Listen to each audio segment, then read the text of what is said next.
Com o tempo, além do inchaço, eu comecei a ficar com limitações de movimento, né? Eu tinha dificuldade de me levantar, porque eu tinha dores no quadril, na perna, no joelho. Eu não conseguia escovar os dentes, pentear o cabelo.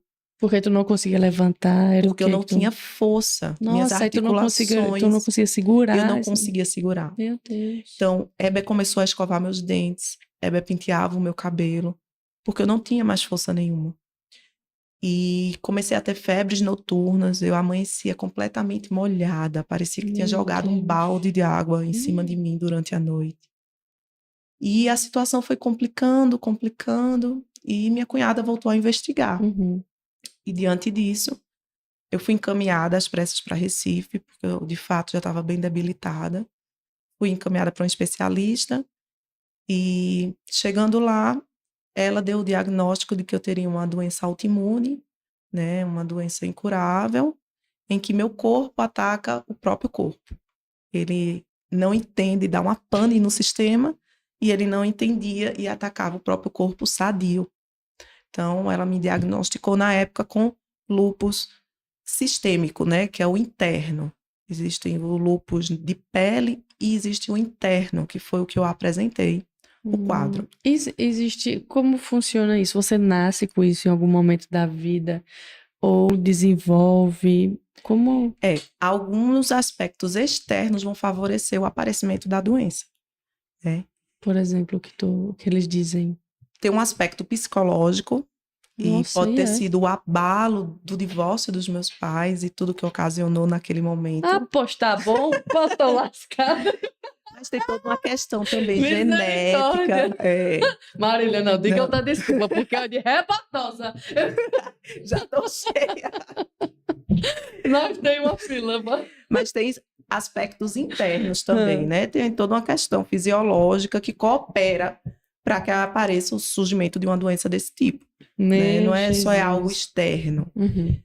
E eu tinha todos os sintomas clássicos do lúpus. Tanto que o diagnóstico dela foi de pronto. Menina. Eu tinha deixado Melissa em casa, eu tinha acabado de amamentar Melissa, segui para Recife. E ela disse, daqui você vai direto ser internada no hospital, você não pode voltar para sua casa. Porque a minha condição era muito debilitante. Meu Deus. Eu estava num ponto onde, se eu esperasse um pouco mais, talvez o diagnóstico fosse tardio de alguma forma, eu não estivesse aqui hoje. Menina. Né? Então, ali foi o primeiro momento onde o Senhor já começou a cavar mais fundo. Uhum. Né? E o interessante, Edja, é o quanto a gente precisa ter cuidado com aquilo que a gente declara. Uhum. Quando eu tinha por volta de uns 15, 16 anos, e Deus me lembrou isso anos atrás. Eu vi uma reportagem na TV onde uma moça que era portadora, que tinha lúpus, e ela teve uma crise psicológica e ela se cortou na Suíça e disse que foi atacada, que estaria grávida e teria perdido o filho, porque o lúpus dela atacou o sistema nervoso central dela. Nossa. Então, eu lembro que quando essa reportagem passou, eu olhei para a TV e à medida que eram explicados os sintomas da doença, eu virei para minha mãe e disse, eu tenho essa doença. Meu Deus. E minha mãe, deixa de coisa, você não tem nada. E eu só me lembrei disso anos depois. Mas por que tu disse isso? Porque tu se identificou com os sintomas? Eu certamente me identifiquei com os sintomas. Sim. Mas né? Ali, de certa forma, você declarou com a boca, eu né? Declarei. E hoje você vê que Exatamente. é muito sério. Exatamente. E Deus só me lembrou disso anos depois. Eu disse, meu Deus, eu declarei isso. Meu Jesus, já estou passando aqui o retrospectivo na cabeça, foi que eu andei falando. E nossa palavra tem verdade. uma força muito forte, Oxe, né? com certeza. Deus nos fez a palavras imagem... são sementes, né, Marília? Palavras são sementes. A gente não está lançando palavras ao vento, a gente está plantando palavras. A gente está semeando. Fomos feitos à imagem e semelhança dele. Verdade. E ele criou tudo que nós vemos através da palavra. Verdade. Então, a nossa palavra tem o poder de fazer viver e de fazer morrer. É verdade. Né? É verdade. E eu também tinha muitas declarações de que eu não passaria dos 30 anos. Eu falava isso. Tu dizia? Eu dizia. Mas por que tu dizia isso? Porque eu achava bonito, qualquer coisa do tipo. Oxi. Não me recordo, mas eu declarava isso constantemente. Misericórdia. O ambiente espiritual me levava a isso, né? Então, e aí foi nessa fase de 30 anos, mais ou menos, que estoura essa... Estourou com 27 anos. Próximo ali, né? Próximo aos 30 anos. Mas eu encontrei Jesus no meio do caminho. Ou ele me encontrou. Com certeza ele nos encontrou. Exatamente. E nisso tudo, de fato, minha vida Sim. foi transformada, né? Então, eu fui imediatamente internada em 2012. Deixei Melissa em casa. Tive que parar de amamentar ela de imediato. Então, o desmame dela foi a força, né? Foi cortado. Deus. O nosso laço foi cortado muito forte. 4 meses, mais ou menos. Com 4 meses, aproximadamente. E eu fiquei 10 dias internada.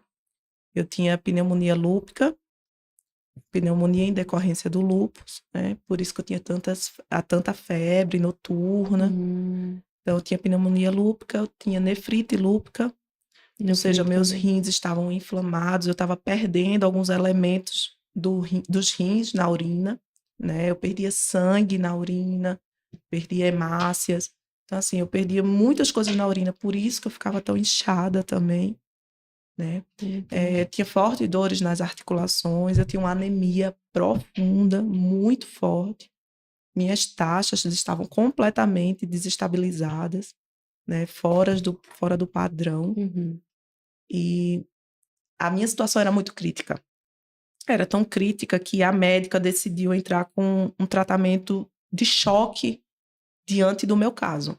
Ela disse, olha, eu vou entrar com a medicação na maior dosagem, com corticoide na maior dosagem possível, para que a gente tenha uma resposta o mais rápido possível. Eu não podia ter uma resposta lenta diante do meu quadro clínico, né? Precisava ser uma resposta rápida do meu sistema imunológico. E comecei a tomar muitas medicações. Eu lembro desse dia muito claramente no hospital, em que eu recebi o soro com corticoide e a ciclofosfamida, que era uma droga que é utilizada para determinados tipos de câncer, que também é utilizado no tratamento do lúpus, em alguns casos. E eu tive que tomar toda aquela medicação no dia. E eu comecei a ficar inchada ao ponto que eu sentia minha pele esticar. Meu Deus. Quando eu voltei ao banheiro depois de tomar essa medicação durante toda a tarde, início de noite, eu olhei no espelho e eu já não me reconheci, porque o meu rosto já estava completamente transformado. Eu estava muito inchada já tinha recebido muita medicação. E começou a me dar uma crise de ansiedade naquele lugar.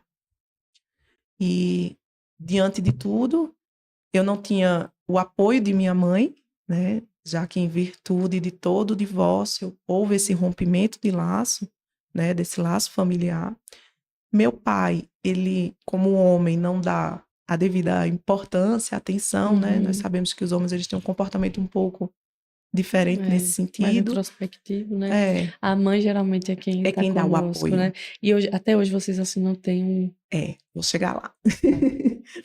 E nesse contexto todo, eu me vi sozinha com a Hebe no hospital. E eu só pensava em Melissa. Então eu disse, Hebe, eu prefiro que você fique com ela e eu fique só. E nesse dia em que ele foi dormir em casa para poder ficar com Melissa, eu estava completamente transtornada. Eu não tinha mais qualquer esperança de vida, Wetcher. Você se sente completamente sozinha. Eu ali me via diante de um diagnóstico de morte, porque o meu diagnóstico não era de vida, né? Completamente debilitada fisicamente, né? Espiritualmente, sem qualquer discernimento da situação, né? Com as emoções completamente desestruturadas. E naquele dia eu comecei a ter uma crise de ansiedade.